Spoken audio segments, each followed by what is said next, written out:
Well, Jerry, I love this car.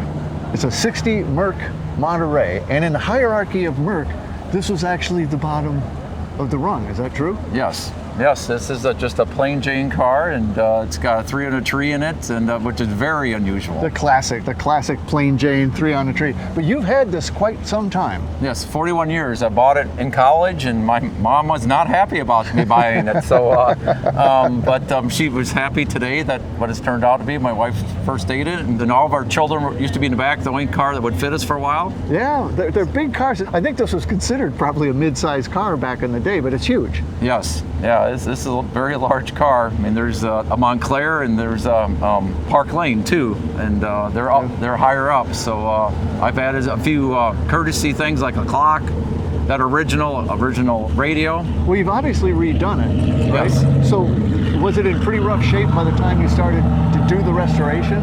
Yes, someone I bought it from, I would not call it restoration. They painted it dark blue, and they kind of really did a very poor job. They just sanded a circle on the hood and then painted color over it. There was no primer. It was really bad, and they painted one doorway and not the other, and it was bondoed up. After I bought it, it started bubbling up. Wow. So was there a lot of rust in it? Yes, the trunk was really bad. That was the worst part. I totally replaced the trunk in it with an original trunk from California. Uh-huh. So we put a different quarter panel on it too, and that's how we slipped the trunk in. Well, you also had to, you would have to find a parts car because they aren't repopping anything for this. You can't. There's a junkyard in, it's called Big M by Sacramento, California, in our Mercury magazine for our IMOA club. They're advertised in there, and so I got a lot of parts from them. My hubcaps are from them, the original hubcaps. Basically a Merc boneyard? Yes, they specialize in 1960 Mercuries. Wow. Well, this is such an interesting grill. Is that all die cast? I guess so. Yeah, it is. I've never touched that stuff besides kind of polishing it. That's original. I painted the inside of that black like it used to be, but the rest of it is just polished. Wow. The bumper's been re-chromed, I can tell that. This is all just the way it was originally. That's amazing. What's the color? Tucson turquoise. I painted back to the original color. I always loved it's a complicated windshield. So it comes up here, but then it, curves down, it wraps around, and there's a bit of a lens effect. Have you ever noticed that? Yes. It's kind of weird. And what an interesting, I guess it started at 57 they started with this kind of crazy roof line, but I love it, and I always have loved how it hangs out over the back, but man, you have really done the interior back right too. Is that original fabric? No, it's not. I replaced the front first. It was all tore up, and then the back didn't match, so I replaced the back. And then this new carpeting, but this is 20 years ago already, so it's actually starting to show a little wear. So I drive it weekly. Headliner still looks good. This is really nice. The back window is as cool as the windshield, because again, wraps all the way around. This comes out a full inch and a half, 2 inches. Such a wild look. It's like a wing almost. Yeah. It's like a wing on there. And this is all stainless trim.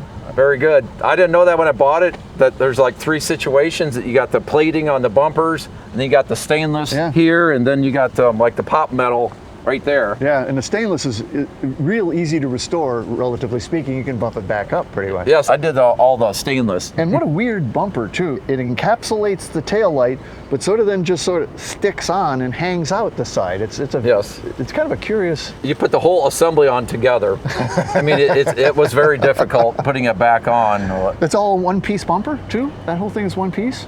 No, but when you got the wiring and all that, it's really the easiest to put it all at once. I had clamps on it and different things around it, trying to keep it together and lift it up and not damage things, as you would know. Crazy. You gotta be very careful. Let's go see what moves us down the road. Okay. Yep, the safety hood. It was just what they called it back then. Wow, is that the valve color that this thing was supposed to have? As far as I know. Really? When I redid it, I noticed they'd painted it orange. So I stripped it. Yeah, I stripped it. So things really did not look right. What is the engine? It's a 312 two-barrel Holly. It's the smallest engine of all the cars of this body style that year. So I like to say it takes every little horsepower to get this thing moving, or every little chipmunk in there working hard to move it. It's a pretty heavy car. Oh yeah, I like to say my car only dreams of squealing the tires because it never will.